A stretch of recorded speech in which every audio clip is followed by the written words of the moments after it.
इथे जे आशा वर्कर आलेले आहे, आपण थोडा वेळ पहिले आपण पाहिलं आहे की इथे गोंदिया, भंडारा, अमरावतीचे लोक इथे दिसले आहे आणि असंख्य संख्येने नागपूरमध्ये ज्या दीक्षाभूमी त्याच्या आपला संविधान चौक इथे भरपूर असंख्य लोक जे आशा वर्कर आले आहे आणि नागपुरातले असलेली महिला हे त्यांची जी मागणी आहे सरकारप्रती हे तुम्हाला तीव्र गतीने सांगण्याचा प्रयत्न करायचा त्यांच्यामध्ये न मला मॅडम हा तो तुमचा जो हा जी आर जे आहे सरकार GR देत मान्य का न करत आहे यांच्या तुमचं काय मत आहे याच्याबद्दल? 12 फेब्रुवारीपासून GR मान्य यासाठी नाही करत आहे कारण की आशा वर्करचा जो बजेट आहे त्यांचा आशा वर्करचा बजेट त्यांना जमतच नाही. त्यांच्या बजेट त्यांना जमते पण आशा वर्कर बजेटमध्ये त्यांच्या बसतच नाही आहे कारण की त्यांच्या बजेटच्या बाहेर आशा वर्कर चालली. फक्त 7,000 त्यांनी नेमून बोलले पण तोही त्यांच्या बजेट जमत नाही. बाकी त्याचा सर्व खर्च जिकडं तिकडं मंत्री सगळ्यांचा खर्च त्यांना त्या बजेटमध्ये जमते पण आशाचा बजेट ते अजिबात घेत नाही आहे कारण की ते बोलतात की आम्ही जेही काही बोललो चुकून शब्द बोलण्यात आले पण कोणी झोपीत नाही बोलत, होशातच बोलतात ना. पण तरीही ते म्हणतात की इतकं आज मुंबईमध्ये इतक्या आशा वर्करच्या गती होऊन राहिल्या, बिचाऱ्या कुठे ह्या कचऱ्यामध्ये मातीमध्ये झोपून राहिल्या त्या मुंबईमध्ये सुद्धा आणि इथे सुद्धा हे सतत चालू आहे. आज 50वा दिवस आहे याचा संपाचा तरी पण त्याला काही झोप उघडत नाही आहे. आज आले म्हणते तिथे एअरपोर्टला आणि तिथून बाहेर नाही निघाले कारण की बाहेर निघाले की इकडे आशा पकडतात ना त्यामुळे हे आशा वर्करांची भीतीच्या काळाने ते आले नाही आहे का असं काही तुम्हाला करण्याचा मतलब आहे का असं समजू शकता. आणि हे नागपूरचे काही जे आशा वर्कर आहे हे अत्यंत तीव्र गतीने झालेले आणि यांचा निषेध हा अत्यंत खतरनाक प्रतीचा त्यांचा विरोध आहे. आणि जे आशा वर्कर यांनी म्हटलं आशा म्हणजे माशाच आहे ना सर, आशा म्हणजे माशाच आहे. कल्पना कशी आहे की जसं कल्पना अशी होत आहे की जे आशा वर्कर इथे जे आले नागपूरपासून हे कसं समाजाप्रती आणि त्यांचे जे तळमळ आहे काम करतात ते जे सरकार त्यांना जे कामं सांगतात ते तीव्र गतीने आणि ते उत्तमपणे ते काम करतात. शासन त्यांची पाठबीट थोपटून घेते परंतु आता आशाची जी मागणी आहे ते पूर्ण नाही होत आहे. जणू काही आशा हे निराशामध्ये चालली की काय हे मला दिसून येत आहे. आणि मॅडम मला काय वाटते की हे आशा जी वर्कर आहे हे निराशामध्ये चालले आहे का? नाही, आम्ही निराशामध्ये नाही जाणार, लढणार पण निराशा नाही दाखवणार त्यांना. कारण जेव्हा ते GR देतीलच तेव्हाच आम्ही सुद्धा काम करणार आहोत, तोपर्यंत आम्ही काम पण करणार नाही. अजिबात संप आमचा सुरू राहणार आहे कारण आज दिवस झाले 50 दिवस झाले पूर्ण एकच नारा GR आमच्या हक्काचं GR आमच्या हक्काचं असं कसं देत नाही असं कसं देत नाही. नागपूरच्या आशा वर्करांनी सरकारला चांगली दमदाट दिली आहे की काय आणि मला असं वाटते की शासन यांना पूर्ण करणार ह्याची गवाही आहे मला. आणि याच्याकडे काही महिला आहे ते बी काही सांगणार आहे वगैरे आपल्याकडे आणि की यांची जी मागणी आहे की तुम्हाला मला एक प्रश्न विचारायचे आहे की सरकार जे आहे हे जसं आमदार खासदार यांचे मानधन वाढवून देतात परंतु हे जे आता जे आहे तिथे जे काम करणारे आहे गरीब तबक्यातले लोक आहे जे आशा वर्कर आहे यांचं मानधन सरकार नाही वाढवून राहिले. आणि जे सांसद आहे हे जे आहे यांचे जे मानधन वाढवतात यांचे वाढीन होत आहे परंतु जे आशा वर्कर यांची जी मागणी आहे ते मागणीसाठी टाळमटाळ करत आहे. तुम्हाला मला असं वाटतं की याची जे आहे समोर चुनाव येऊन राहिला, समोर आता 2024चा लोकसभेचा चुनाव आहे आणि मला असं वाटतं की अगर एवढं असंख्य संख्येनं आलेले आहे ते आशा वर्कर अगर यांची जे मागणी आहे हे मागणी पूर्ण नाही झाल्यास तर यांना ह्या सरकारला हानी पोचू शकते. मला याची काय तर मी तर म्हटलं की तुम्ही सरकारच्या अगेच काम करून राहिले की काय? त्यांना माहित आहे की आम्ही GR नाही करत पण त्यांचं कसं आहे ते आमदार खासदार 5 वर्षासाठी येतात निवडून त्यांना पेन्शन आशा एवढे दिवस पगार जेव्हा बिनपगारी आशा लोकांचं सगळं करून घेते NM MPW हे सर्व खुर्चीवर बसतात त्यांच्या रिपोर्टिंग पूर्ण आशा देते तळापासून मुळापासून सगळं लहानसे 0 बजेटपासून सर्व पूर्ण वाढवून देते त्यांचं. आणि ते लोक काय करतात फक्त आमदार खासदारांचं वाढवतात आणि जे आशा वर्कर आहेत त्यांचं वाढवले पाहिजे. जसे एमओ आहे, एमओचे पेमेंट वाढवतात. जे खुर्चीवर बसले राहतात ना ते आयता पगार आमच्या भरोश्यावर ते पगार उचलतात. आणि आशाला जेव्हाही पाहिलं तेव्हाही काहीच नाही देत.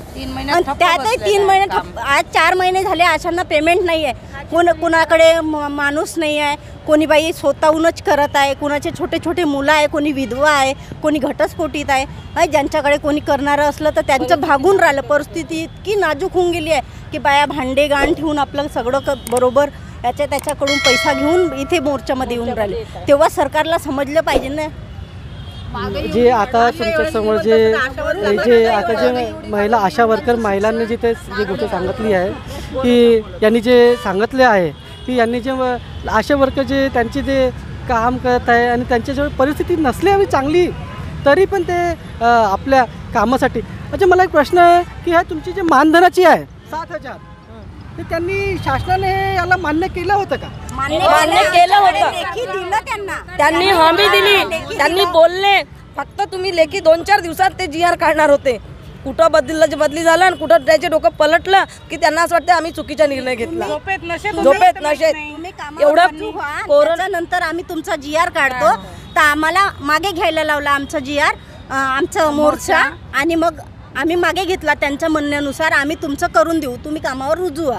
आम्ही रुजी झालो. मग त्यानंतर त्या सरकारने आम्हाला लॉलीपॉप दिला आणि त्याच्यानंतर आमचा GR काढून नाही दिला. त्याच्यासाठी आम्हाला हा पुन्हा जानेवारी संप करावा लागला. सरकार म्हणत आहे की आशा वर्करांना तुम्ही एक पाऊल मागे घ्या, आम्ही एक पाऊल समोर वळतो अशी सरकारची त्यांची मागणी आहे. परंतु आशा वर्कर पण मागे घ्यायला तयार आहे. नाही, मागे दोन पाऊल समोर त्यांनी 2 पाऊल मागे. पण त्यांनी म्हणजे कॅबिनेटमध्ये असा हे दिला पाहिजे ना, शब्द दिला पाहिजे ना. आम्ही मॅडमचा म्हणण्याचा उद्देश आहे हे त्यांनी त्यांच्या जे आशा वर्करांची जे मागणी आहे की ते त्यांच्या पाऊल मागे घेऊ शकतात. परंतु त्यांच्या एकच मागणी आहे की आमचा जो GR आहे GR आम्हाला काढून देण्यात यावा. आशा वर्कर आपले पाय हे कदम मागे घेऊ यांची खात्री देतात. परंतु GR त्यांचा नारा तो आहे, एकच नारा GR काढा, एकच नारा GR काढा त्यांचा जो नारा आहे. आणि याच्यामध्ये जे मागणीमध्ये आहे की सरकार त्यांची जे मागणी आहे की आमदार खासदाराचे ज्यांची पेमेंट सॅलरी त्यांची पेन्शन वाढीत होते, परंतु काम करणाऱ्या महिलांची त्यांची वाढी झालेली स्वतःची मेहनतीची कमाई त्यांना भेटत नाही आहे. याचं मॅडम काय आपलं बोलण्याचे सांगा मॅडम. नाव काय मॅडम तुमचं? यामिनी शिरभाते, अमरावती जिल्ह्यावरून आली आहे. तर मॅडम यामिनी मॅडम हे अमरावतीवरून ह्या अमरावती जिल्ह्यामधून दूरून ह्या इथे संविधान चौक नागपूर इथे आलेले आहे. आणि यांची जी मागणी आहे की सरकार पण हे ते तुम्हाला सांगणार आहे. त्यांनी आमचं GR काढावं. आशांना 7,000 त्यांनी मानधन कबूल केलं आहे आणि आशा गटप्रवर्तकांना त्यांनी 10,000 कबूल केले आहे. दिवाळी बोनस 2,000 केले आहे. हे मानधन म्हणजे त्यांचं हाताचं मळ आहे.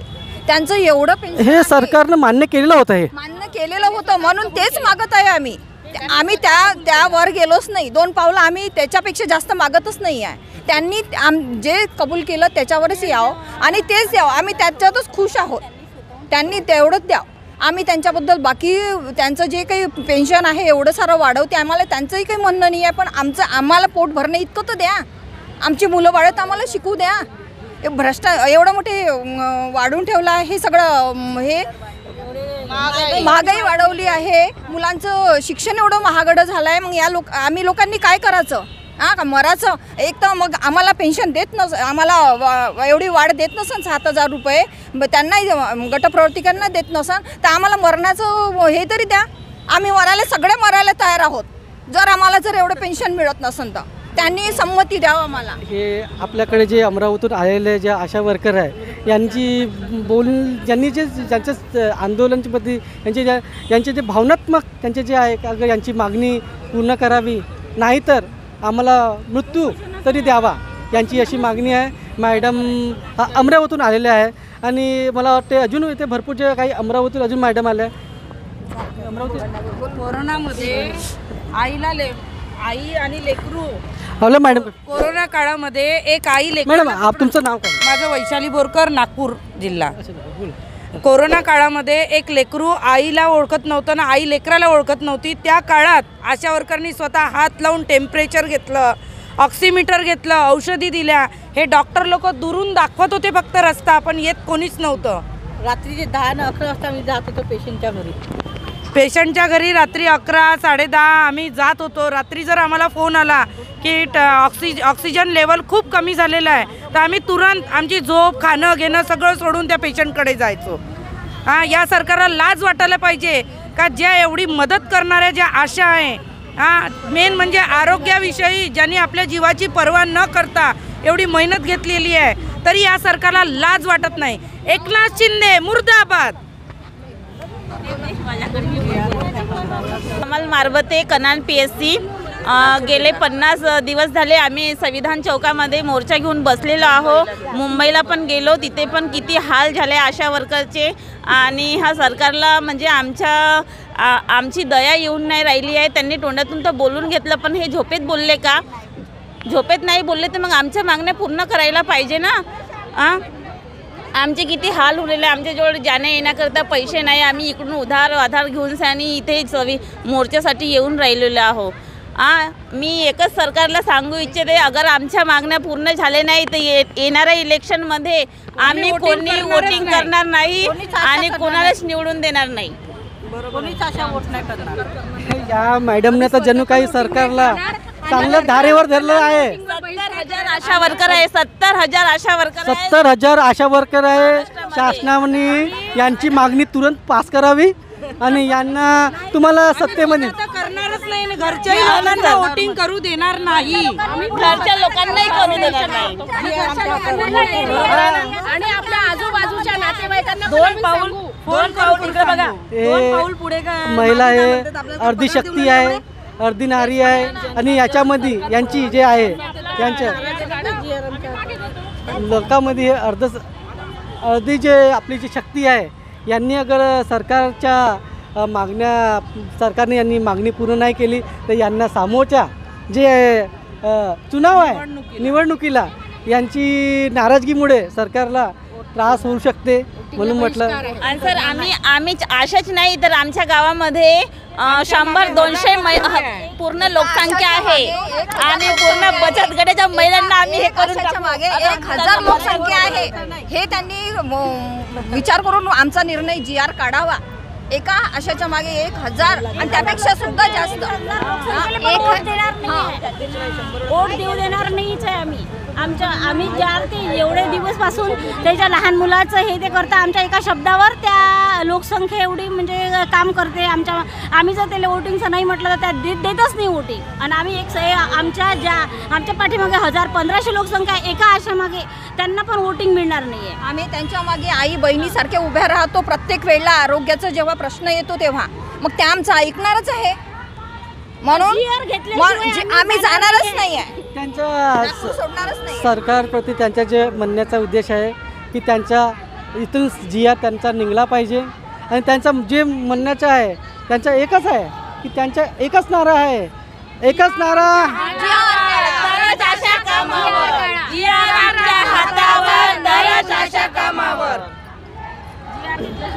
धन्यवाद सगळं.